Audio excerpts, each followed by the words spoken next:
আমি সোনালি। আমার নতুন একটি ব্লগে তোমাদেরকে স্বাগত জানাই। এখন ওই 7:30টার দিকে সন্ধে হয় এখানে।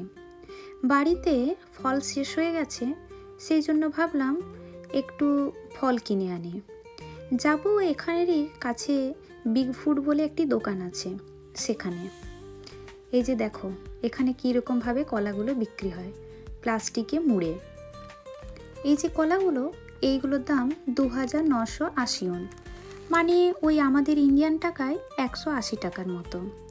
আর এই পাশেরগুলো, এগুলো পরিমাণে একটু বেশি আছে, তাই দামটাও বেশি। এইগুলোর দাম 8500 ওন, মানে ওই আমাদের টাকায় প্রায় 530 টাকার মতো। এসে দেখছি আমও এসেছে। এই 3টের বক্স করা আছে, প্রতিটি বক্সের দাম 9900 ওন, মানে ওই আমাদের ইন্ডিয়ান টাকায় 600 টাকার মতো। আমরা নিলাম কলা আর আপেল। তো চলো আজ আসি, দেখা হবে পরের ব্লগে। Bye bye, see you soon.